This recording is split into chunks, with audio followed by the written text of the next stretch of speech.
Hello friends, welcome on my YouTube channel Nursing Dignity and today we will discuss a very interesting topic that is rabies। जो rabies होता है इसका जो other name होता है इसे हम बोलते हैं हाइड्रोफोबिया। इसका जो अदर नेम होता है वो होता है हाइड्रोफोबिया।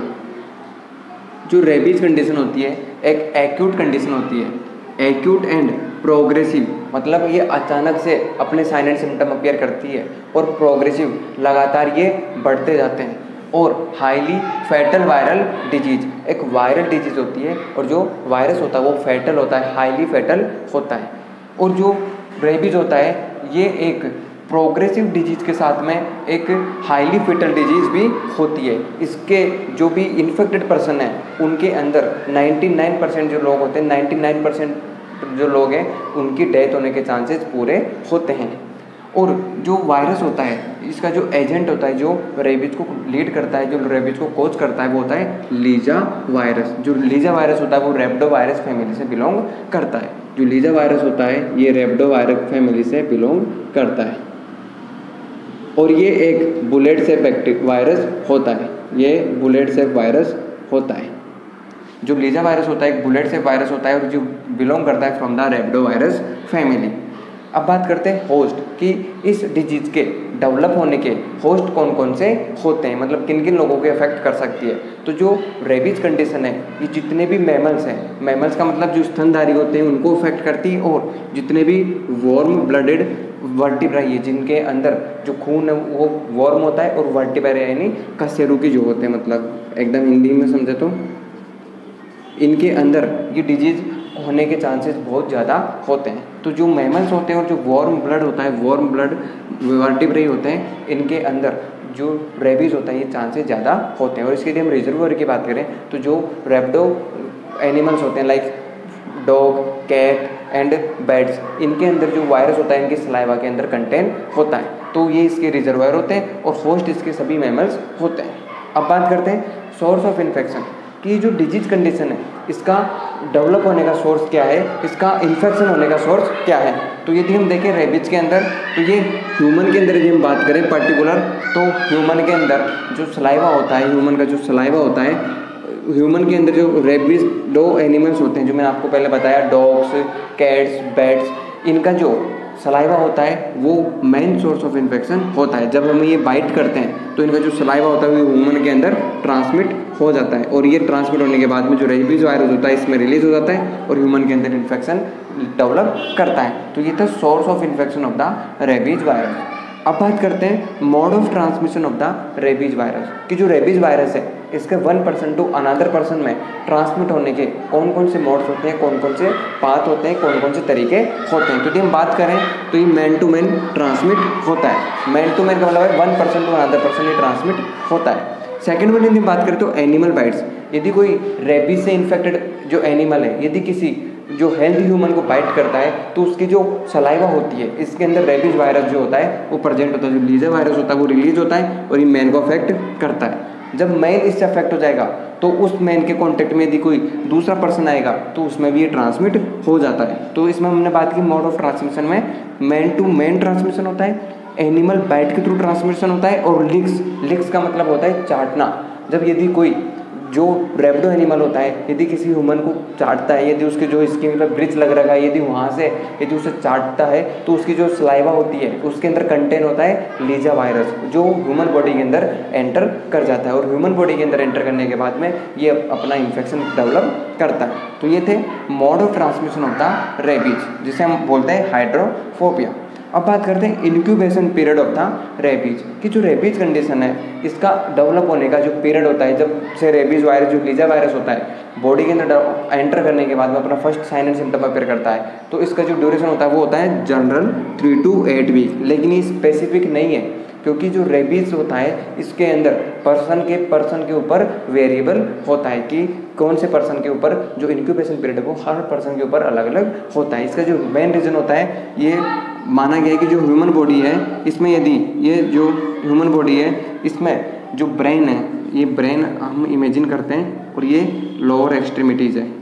तो जो लोअर एक्सट्रीमिटीज़ में यदि बाइट करता है तो यहाँ पे डेवलप होने का जो इंक्यूबेशन पीरियड होगा वो लॉन्ग होगा। यदि हैंड्स पे अपर एक्सट्रीमिटीज में बाइट करता है तो यहाँ से जो ब्रेन का जो जाने का होगा वो कम होगा, इसलिए इसका इंक्यूबेशन पीरियड भी शॉर्ट हो जाएगा। और यदि वैसे देखी जाए तो जो लीजा वायरस होता है 1 सेंटीमीटर पर डे के हिसाब से बॉडी के अंदर ट्रेवल करता है। तो जितनी पास में ब्रेन की यदि बाइट करता है उतनी जल्दी इसके साइन एंड सिम्टम अपीयर होने के चांसेस ज़्यादा होते हैं। तो ये था incubation period of the rabies virus. अब बात करते हैं clinical features of the rabies. जो रेबीज डिजीज है इसके हमें क्या क्या साइन एंड सिम्टम देखने को मिलते हैं। तो जो क्लिनिकल फीचर्स की हम बात करें तो इसकी पैथोफिजियोलॉजी के अकॉर्डिंग, मतलब डिजीज की प्रोग्रेस के अकॉर्डिंग हम यदि साइन एंड सिम्टम की बात करते हैं तो रेबीज के अंदर जो अर्ली साइन होते हैं वो होते हैं फीवर, हेडेक एंड वीकनेस। जो पेशेंट होता है जो सफ़र कर रहा है फ्रॉम द रेबीज, इसमें हमें देखने को मिलता है फीवर, हेडेक एंड वीकनेस। इसी के साथ में उसके बॉडी पेन होता है और जो जर्नलाइज्ड बॉडी पेन होता है। ये तो हमें अर्ली साइन दिखने को मिलते हैं, लेकिन जैसे जैसे डिजीज आगे प्रोग्रेस करती रहती है इससे साथ में हमें लेट साइन दिखना स्टार्ट हो जाते हैं। और जो लेट साइन होते हैं इसका मतलब है कि डिजीज आगे प्रोग्रेस कर रही है। तो जो लेट साइन है इसके अंदर जो मसल इनकोऑर्डिनेशन हो जाता है, जो पर्सन है उसके अंदर बॉडी के अंदर इनकोऑर्डिनेशन हो जाता है, कन्फ्यूजन अराइज हो जाता है। जो पर्सन है, जो पेशेंट है, जो सफ़र कर रहा है फ्रॉम द रेबीज, उसके अंदर कन्फ्यूजन हो जाएगा। क्यों होता है? क्योंकि जो रेबीज होता है ये हमारे जो नर्वस सिस्टम होता है इसे इफेक्ट करता है। जो हमारा सेंट्रल नर्वस सिस्टम होता है इसमें इफेक्ट करने के कारण जो पर्सन उसे कन्फ्यूजन होगा और पर्सन का जो बिहेवियर है वो स्ट्रेंज हो जाएगा। एक अजीबोगरीब जो व्यवहार होता है वो पेशेंट करने लग जाता है।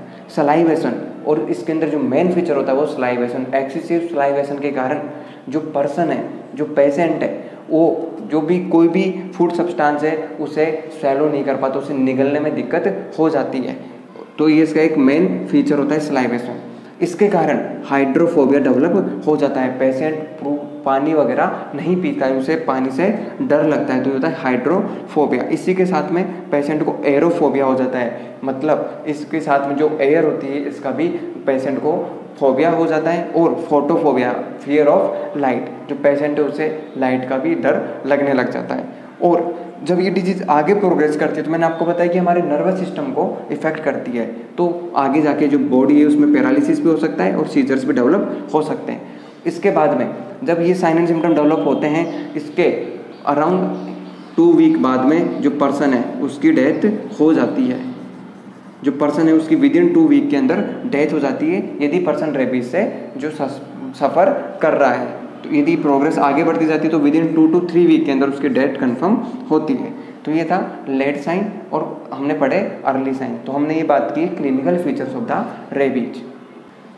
अब बात करते हैं diagnostic features of the rabies. जो रेबीज है उस पेशेंट को हम कौन कौन से डायग्नोसिस के थ्रू डिटेक्ट कर सकते हैं। तो first one is clinical history. जो पेशेंट है यदि हम उसकी प्रॉपर क्लिनिकल हिस्ट्री यदि कलेक्ट करते हैं तो उसके थ्रू हम डायग्नोस कर सकते हैं। क्योंकि जो रेबिडो एनिमल्स है यदि उनकी बाइट है तो हम उससे सस्पेक्ट में रखेंगे कि पर्सन के रेबीज होने के चांसेस बहुत ज़्यादा हैं। और हम इसके साथ में जो क्लिनिकल फीचर्स हमने जो बात की है क्लिनिकल फीचर्स की, उनको ऑब्जर्व करके भी पेशेंट को आइडेंटिफाई कर सकते हैं डेट कि ये पर्सन रेबीज से सफ़र कर रहा है या इसमें रेबीज होने के चांसेस बहुत ज़्यादा हैं।